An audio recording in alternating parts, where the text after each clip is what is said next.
অবৈধ কর্মকাণ্ডের বিরুদ্ধে। আমরা তো ইটভাটার বিরুদ্ধে না, কিন্তু আমরা আছি অবৈধ কর্মকাণ্ডের বিরুদ্ধে। অবৈধ ইটভাটা, এই যে যারা বললেন আপনারা, আমরা কাগজ দেখতেছি, এই যে এখানেই ব্যাটারি টায়ার, আমরা কাগজ দেখতেছি এবং কাগজ দেখার পরে আমি অনুমোদক এই গাড়িতে বসে বলছি যে পরিবেশের ডিডি এবং আমার জেলার দায়িত্বে যারা আছে এগুলো দেখে, আপনি একটু কাইন্ডলি আলাপ করে স্যার আগামী সপ্তাহে আমি কথা বলছিলাম তাদের সাথে, বলছে যে স্যার যেদিন ডাকবেন সেদিনে আসবেন। তো অনেক অনেক কথা আছে, এত প্রকাশে না বললাম।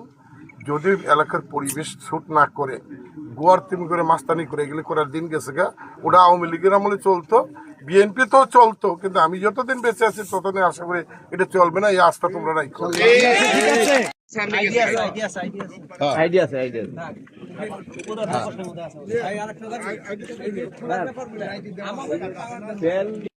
তো জনগণ চাইলে শোনেন, আপনি যদি চান এই ব্যাটারি ফ্যাক্টরি বন্ধ থাকবে, আপনারা একদিন বন্ধ করে দেন না। ভাই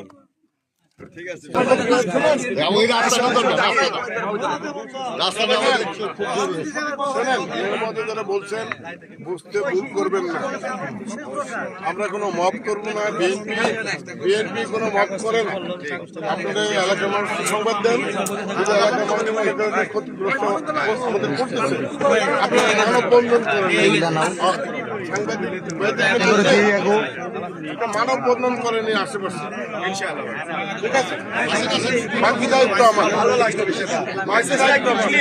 এই কথাগুলো হয় না যে বিএনপির নাম দেখে ভাঙা চলাচল করছে, এটা করা যাবে না। মানববন্ধন করেন, আমরা দেখি এবং আমরা আপনাদের পাশে মানববন্ধনে একটু প্রবন্ধ দিয়ে আমি আসছি। মনাজত করার পরে মিষ্টি দিব, মনাজত করার পরে দিই। ওপেন করে